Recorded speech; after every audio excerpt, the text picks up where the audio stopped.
सैयद अली सचिन साहब से गुजारिश करता हूँ कि महमूद अली साहब जो है बहुत बहुत शुक्रिया। और जनाब महमूद अली साहब से गुजारिश करता हूँ कि ये जो है अपने कुछ कीमती अल्फाज से लोगों को खिताब करूँ।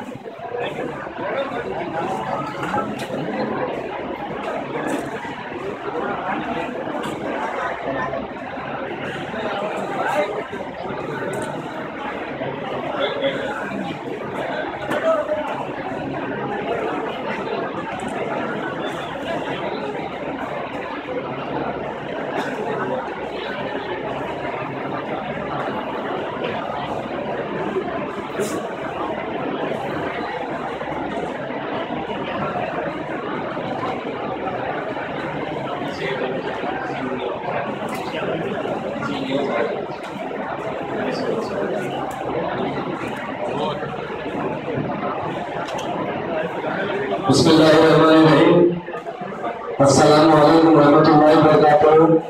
आज बड़ी खुशी की बात है कि सहायता ट्रस्ट की जानिब से जिसके चेयरमैन मंजूर गौरी साहब है और जनाब मिस्टर सईद अनीसुद्दीन साहब सीईओ साहब और डैश पर बैठे हुए मेरे भाइयों और आए हुए मेरे भाइयों और बहनों सबको मेरा सलाम।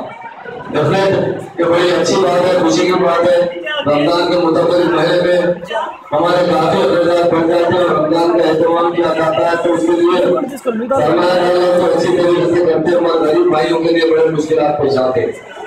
लेकिन सहायता इदारे को मैं मुबारकबाद पेश करता हूँ। उन्होंने अपने गरीब भाइयों बहनों के लिए जो कुछ रकम जमा करके उसके लिए उनकी मदद की जा रही है, उसका मैं बड़ा ममनून और मशकूर हूँ।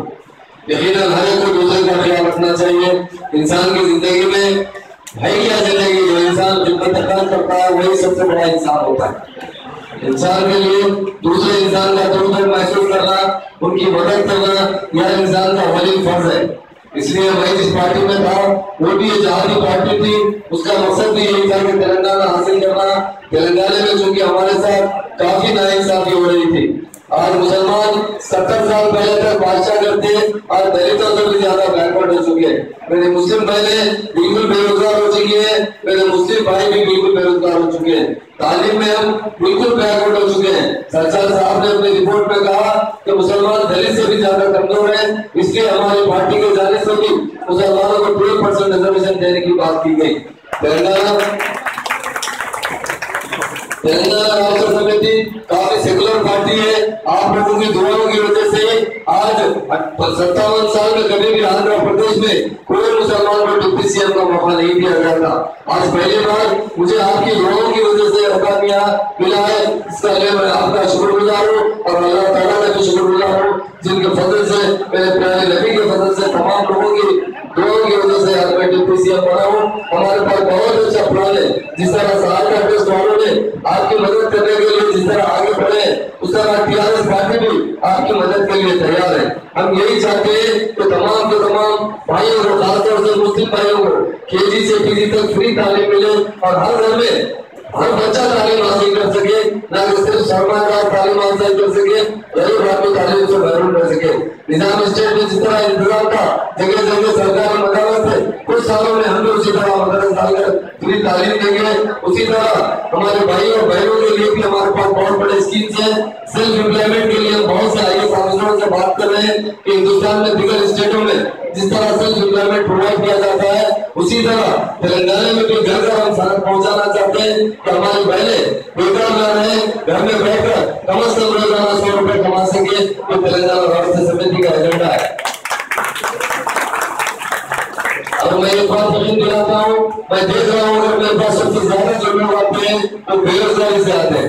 जिस दिन तेलंगाना बना उस दिन से रोजाना 2-4 लोग तो आते हैं एक काम हाथ में पकड़कर कि हमें मुलाजिमत चाहिए। मुसलमान मुलाजिमतों में 1-2% के बराबर हो चुके हैं। इसलिए टीआरएस पार्टी चाहे हमारे पास वाइस चांसलर हो, पब्लिक सर्विस कमीशन हो, जैसा जीपी आजकल जो कोर्ट के इलेक्शन चल रहे हैं और जीपी एजीपी हर जगह 12% के हिसाब से बराबर नुमाइंदगी दी जाएगी। मुस्लिम कौमों को जरूर तरक्की के मौके अता किए जाएंगे। मुसलमानों के लिए हम एक जामे प्लान रखते हैं, वक्फ को डेवलप करना चाहते हैं, वक्फ को जुडिशियल पावर देना चाहते हैं, वक्फ को ऐसे आमदनी का जरिया बनाना चाहते हैं जिससे 1000 करोड़ की सालाना आमदनी हो तो पूरी की पूरी रकम मुस्लिम भाइयों के डेवलपमेंट पर खर्च किया जाएगा। और टीआरएस पार्टी चूंकि पार्टी का चर्चा नहीं है, मुस्लिम भाइयों का है, इसलिए मैं उन्हें इत्मीनान दिलाना चाहता हूँ कि हमारा बजट भी 1000 करोड़ का रहेगा। अभी तक कभी भी वो बजट रिलीज नहीं किया गया। लास्ट ईयर आंध्र प्रदेश का बजट 1027 करोड़ का, और जिसमें सिर्फ 400 करोड़ रुपए रिलीज किए गए। इस मरतबा हम 1000 करोड़ का बजट देना चाहते हैं और 100% पूरे का पूरा बजट रिलीज करेंगे।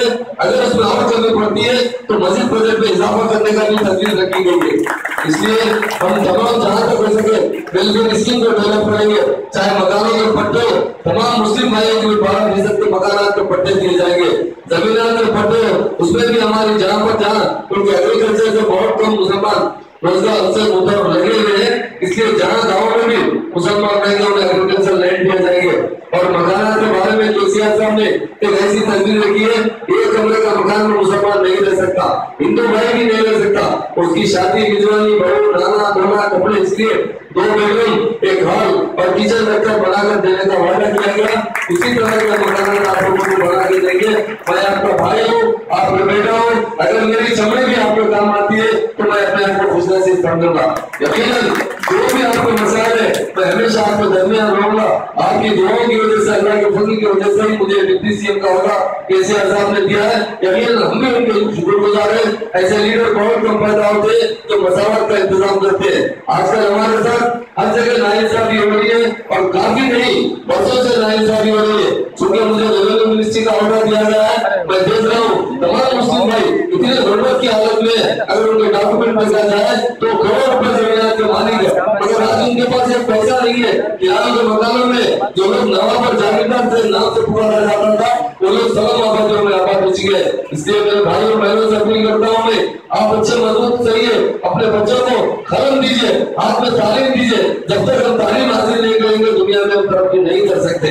सरमायादारों लोगों का भी जिम्मेदारी है, हमारे उलमा और मशाइख की जिम्मेदारी है, हमारे सियासी कायदीन की जिम्मेदारी है कि हमारे कौम को किस तरह ऊपर लाना है। क्योंकि कौम तो क्या कर सकती बताइए, उनके हाथ में क्या है। एक दफ्तर के चक्कर काटते आप तो परेशान होते हैं, एक पुलिस स्टेशन के चक्कर काटते काटते परेशान होते हैं, और उधर से मुसलमानों के साथ वो जमाने से ही काफी नाइंसाफी होती आ रही है पुलिस में। यकीनन आज के बाद पूरे भारत की पुलिस आकर किसी मुसलमान को गिरफ्तार नहीं करेगी। कई वर्षों से सिलसिला देख रहे हैं कि भारत की पुलिस आती है, मुसलमानों को अरेस्ट करती है, लेकर जाने के बाद कभी साहब को देखिए आप ले जाकर पकड़कर आज उन्हें कहा जा रहा है कि 10 साल में उनका पता नहीं है, जबकि 10 साल में 10 बार गुजरा जा चुके हैं। तो मुसलसिल हर अच्छे तालीमी इदारों में वो बराबर शरीक है।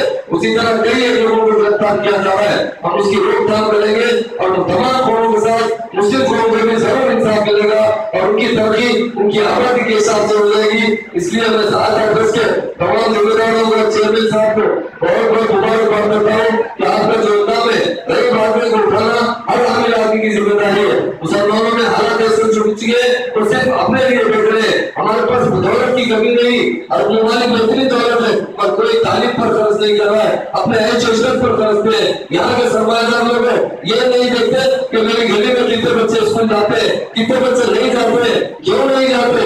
ये अंग्रेजों को देखिए, कुत्ते बिल्ली में भागते हैं जो करके पैसे छोड़कर जाते हैं। आज हमारे लोगों का ऐसा हाल क्यों हो चुका है? हमें जरूर अवेयरनेस बिल्ड का होना चाहिए। हम तमाम लोग मिलकर अपनी कौम को दुरुस्त करने के लिए मेहनत करना चाहिए। और तेलंगाना टीआरएस पार्टी तेलंगाना में जितने भी स्कीम आपने रहेंगे हर स्कीम में हम शरीक रहेंगे, आप लोगों की हिम्मत अफजाई करेंगे। जो मुस्लिम इदारे आगे बढ़ना चाहते हैं, एक बार हम मीडिया से उनसे अपील करते हैं आप आगे आइए।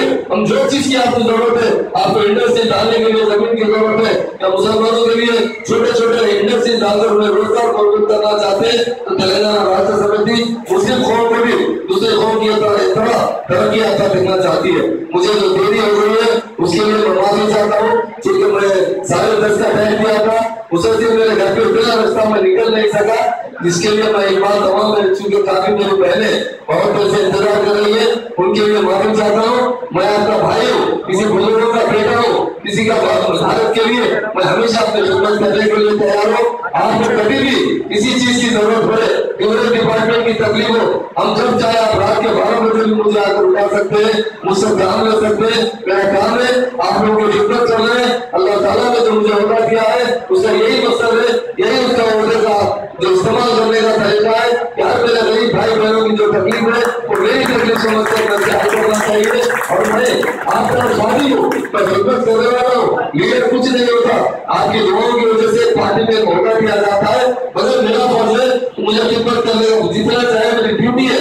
इस वजह से मेरी ड्यूटी है, मुझे हुकूमत अच्छी तनख्वाह देती है। ये सरकारी और कानूनी सेवा जिस तरह ट्रैफिक का ठहरकर सिग्नल पर रास्ता बताता है वो भी एक इम्प्लाई है, उसी तरह लीडर भी इम्प्लाई होता है। तो लीडर की जिम्मेदारी होती है कि आवाम के जो मसाइल है, आवाम के मसाइल को हल करने के लिए और रात दिन उनके साथ टाइम दे, ताकि वो दूसरे रोजगार से पैसा नहीं कमा सकता, इसलिए उसे तनख्वाह से मुकर्रर काफी लाखों रुपए तनख्वाह दी जाती है।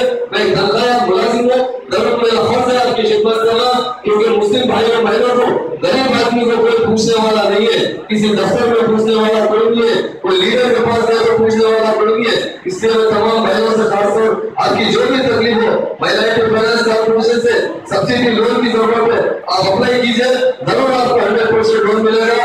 हर छोटे में कोई छोटे छोटे कारोबार करना चाहते हैं उन्हें भी मौका दिया जाएगा और बैंकों से जो भी हो सकता है सब्सिडी लोन देने की कोशिश की जाएगी। आपके जो मसाइल है जरूर नहीं किए जाएंगे।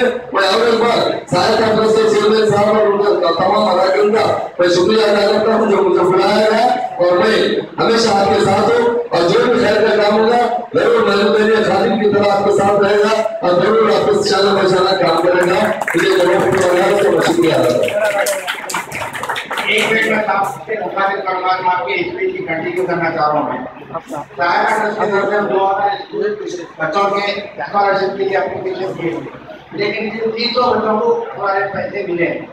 1000 करोड़ में 700 करोड़ बचे हुए हैं और 400 करोड़ खर्च हुए। प्रॉब्लम है कि जो लॉस क्लेम किए गए हैं डिस्बर्समेंट के लिए उसको थोड़ा सॉफ्ट करने की जरूरत है।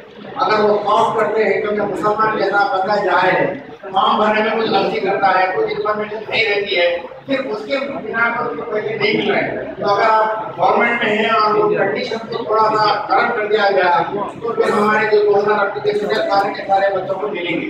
और ये टाइम सहायता ट्रस्ट हम 10,000 बच्चों के गवर्नमेंट स्कूलों के और प्राइवेट स्कूलों के बच्चों के फॉर्म भर के दे रही है स्कॉलरशिप के लिए, और ताकि वो बच्चों को पैसे मिल जाएंगे तो ये काम हो जाएगा। उसी की सहायता ट्रस्ट एक और स्कीम चालू करी है जो स्लम एरिया झोपड़पट्टी में जाता है और वो जो आदमी इसको खोलेगा पहले 3 साल के लिए हमारा मुलाजिम रहेगा, बाद में उसका मालिक बन जाएगा अगर उन्हें सारा पता हो। तो एक आदमी जो बेरोजगार है वहाँ से उठाकर दूसरे स्कूल का मालिक बनाया जा सकता है, और जब उसे डिटर्मिनेशन होकर मेहनत करने की। और साथ ही ये गुजारिश है कि हमारे को 50 ब्लॉक में एक 500 गज जमीन छोटे स्कूल प्राइमरी स्कूल खोलने के लिए अगर अदा कर दिए गए तो 550 लोगों को मुलाजिमत मिलेगी ओनर, और उस टीचर काम करेंगे, अमेरिके में 10 काम कर रहे हैं तो 500 लोगों की एम्प्लॉयमेंट जनरेट होगी। कहाँ पर? स्लम एरिया में, झोपड़पट्टी में, जहाँ पे गरीब रहता है वहीं एम्प्लॉयमेंट क्रिएट हो जाएगी। तो आप ये रिक्वेस्ट है, मैं आपको एप्लीकेशन लेके आऊँगा, जहाँ जहाँ स्लम्स में हम जगह दे सकते हैं तो आपकी मेहरबानी होगी, और जितने बच्चे पढ़ेंगे वो सबका आगे बढ़ने का सवाब हमारे डिप्टी चीफ मिनिस्टर को मिल जाएगा। Thank you. आपको जो मुतालबात है मैं उसका वेलकम करता हूँ। यकीनन लास्ट टाइम जो बजट दिया गया था वो आंध्र प्रदेश हुकूमत थी, वो हमारे हाथ में नहीं है, वो बजट खत्म हो चुका है। इस मरतबा नई गवर्नमेंट बन चुकी है, नई स्टेट बन चुकी है। उन्होंने 1027 करोड़ का वादा करके सिर्फ 400 करोड़ रिलीज किया था। जिस तरह आप बता रहे हैं कि माइनॉरिटी फाइनेंस कॉर्पोरेशन में इसके अलावा बच्चों का जो फीस रीइंबर्समेंट के जो रूल्स रखे गए वो जरूर उसमें नरमी लाई जाएगी। पहले जो रूल्स थे वो सिर्फ आदमी को तकलीफ देने के रूल्स थे, वो रूल्स में राहत के रूल्स नहीं थे। वो आज हम रूल्स को तेलंगाना आंध्र प्रदेश के जितने रूल्स है वो सब खत्म करके उसमें जितनी आसानी पैदा हो सके वो जरूर की जाएगी। तीसरी बात, आप मदरसों की बात करते हैं, जरूर हम इस बारे में आपके साथ मीटिंग करेंगे। सरकारी जमीन जो होती है वो सिर्फ हमेशा लाइफ सरकारी रहती है, जरूर स्कूल के लिए आपको अलर्ट किया जाएगा। आप बिल्डिंग बनाइए, तालीम दीजिए, और लैंड जो है बिना जो बताया उसके नाम पे करेगा, ऐसा कोई ऐसा कानून नहीं है। हाँ, मदरसे की रहेगी, आपका एडमिनिस्ट्रेशन आपके हाथ में रहेगा, जब तक आप चला सकते हैं उसे चला सकते हैं। आपका जो भी सजेशन है उसका वेलकम करते हैं और आपके साथ इंशाल्लाह क्लोज डोर मीटिंग की जाएगी। बहुत बहुत शुक्रिया जनाब महमूद अली साहब का, जो अपने कीमती वक्त में से जो है अपने काम किया है।